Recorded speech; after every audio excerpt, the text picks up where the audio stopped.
Hello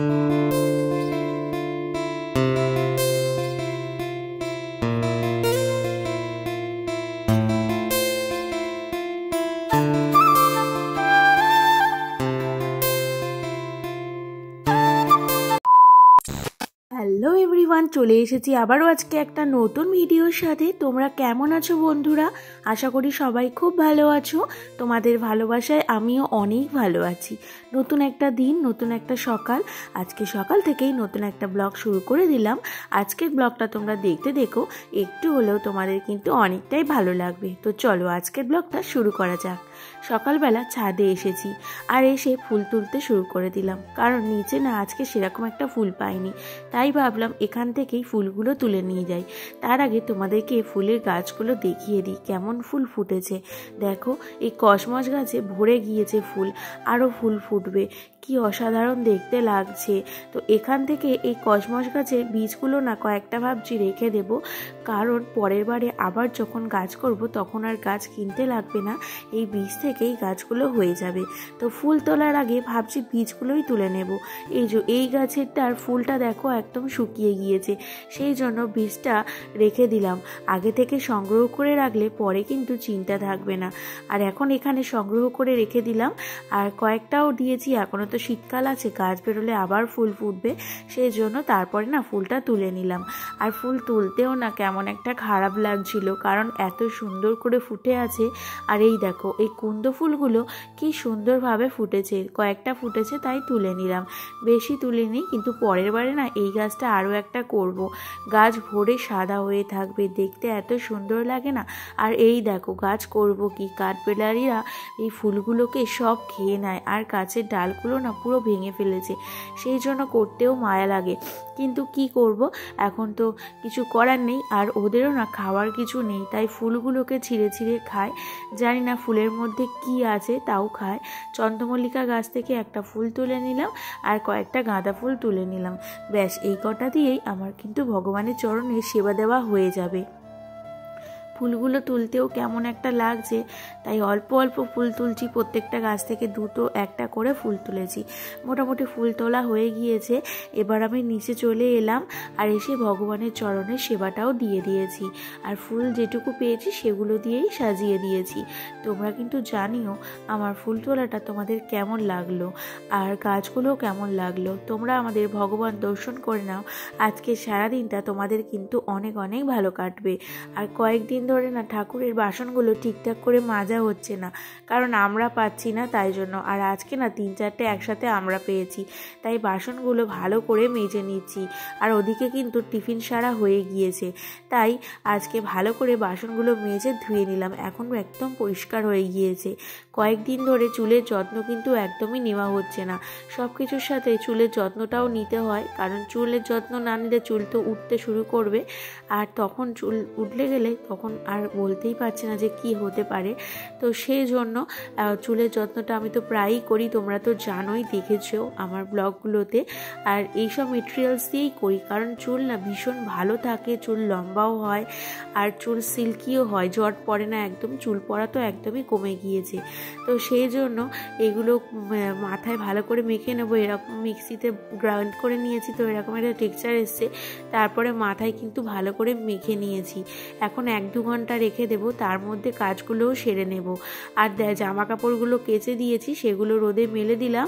এখন রোদে ভালো করে শুকিয়ে যাবে, তার মধ্যে আমার কিন্তু মাথাটাও শুকিয়ে যাবে।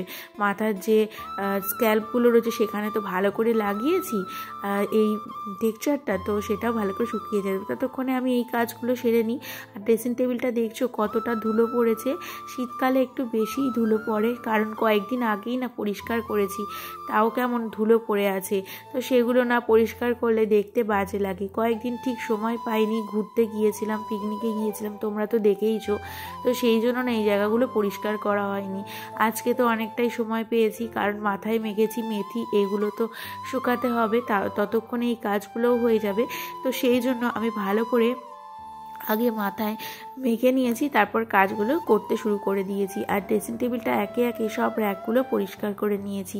সব কিছু পরিষ্কার করে রাখলে দেখতেও কিন্তু খুব সুন্দর লাগে।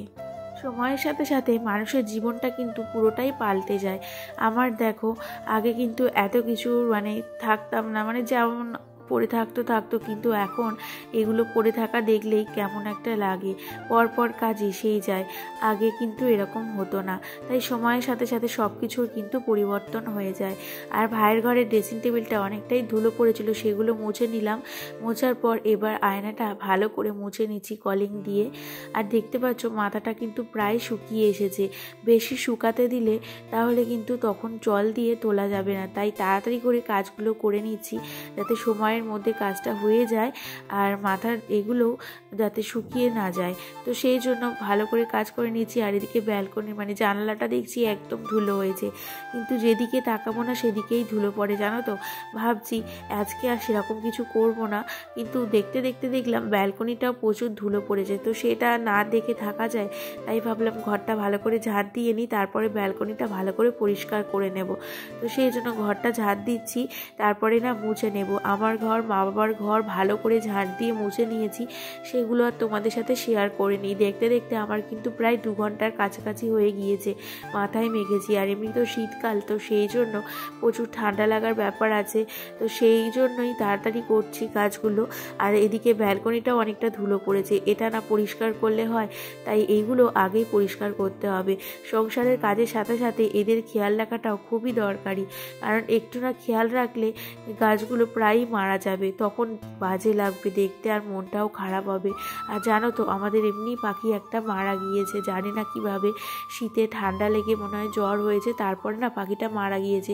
সেই জন্য খুবই মন খারাপ, তাই একটু না খেয়াল রাখলে এদের যে কি অবস্থা হবে, তো সেই জন্য। আর এই গাছগুলো না প্রচুর ঝুড়ি নেমেছে, তো ভাবলাম কিছুটা কেটে বাদ দিয়ে আবার নতুন করে কাজ হবে, তাই কিছুটা কেটে পরিষ্কার করে দিলাম, কারণ এখানে একদম নোংরা হয়ে গিয়েছে, প্রচুর পাতা পড়েছে সেই জন্য। তো ভালো করে পরিষ্কার করে নিচ্ছি। আর এখান থেকে প্রচুর মানে বাইরের ধুলোগুলো আসে, প্রচুর ধুলো পড়ে, রোজ রোজ তো পরিষ্কার করতে পারি না, তাই যখন সময় পাই করে নিই। কয়েকদিন ঘুরতে গিয়েছি, তো সেই জন্য ভালো করে পরিষ্কার করা হয়নি।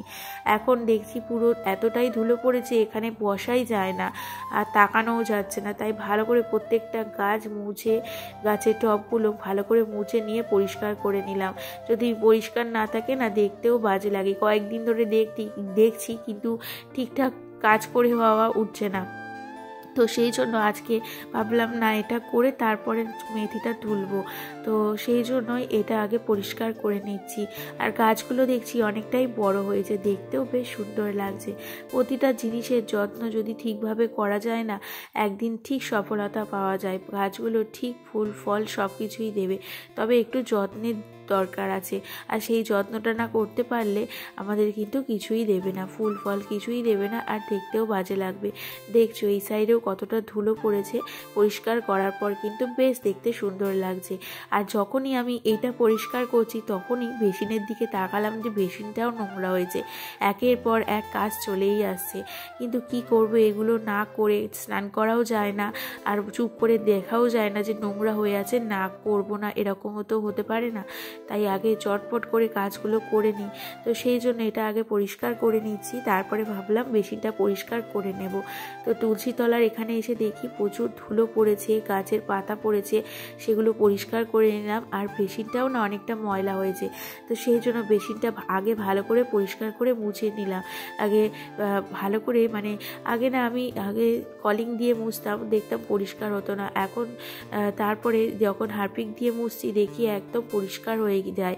তো সেই থেকেই হারপিক দিয়ে করি, আর বেশিক্ষণও সময় লাগে না পরিষ্কার করতে, জানো তো। দেখতেই পাচ্ছ কতটা পরিষ্কার হয়ে গিয়েছে, আমি কিন্তু একবারই ইউজ করেছি তারপরেই পরিষ্কার হয়ে গিয়েছে। যাই হোক, বেসিনটা ভালো করে পরিষ্কার করে নিলাম, এখন দেখতেও সুন্দর লাগছে।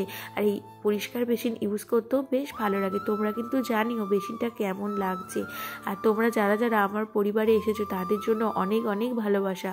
এরকমভাবেই তোমরা পাশে থেকো আর কমেন্ট করতে থেকো। তোমাদের সবার ভিডিও দেখি, কিন্তু জানো তো কমেন্টের একটু সমস্যা হয়ে যাচ্ছে, তাই কয়েকদিন পর থেকে আবার ঠিকঠাক করে কমেন্ট করব। এখন ভালো করে পরিষ্কার করে নিয়েছি, তাই ব্যালকনিটা ভালো করে ঝাঁট দিয়ে নিচ্ছি। দেখছো কতটা ধুলো পাতা কুটিনাটি পড়ে আছে, সেগুলো ঝাঁট দিয়ে ভালো করে মুছে নেব। তো দেখতে বেশ সুন্দর লাগছে জানো তো। অনেক দিন পর এই জায়গাটা পরিষ্কার করে মনের দিক থেকেও একটা শান্তি পেলাম। যাই হোক, তোমাদের ভিডিওটা কেমন লাগলো অবশ্যই কিন্তু জানাতে ভুলো না। আজকের মতো ভিডিওটা এই পর্যন্ত, দেখা হবে নতুন একটা ব্লগে। সবাই সুস্থ থেকো, ভালো থেকো। আমার ভিডিওটা যদি তোমাদের ভালো লেগে থাকে অবশ্যই আমার পাশে থেকো এইভাবেই।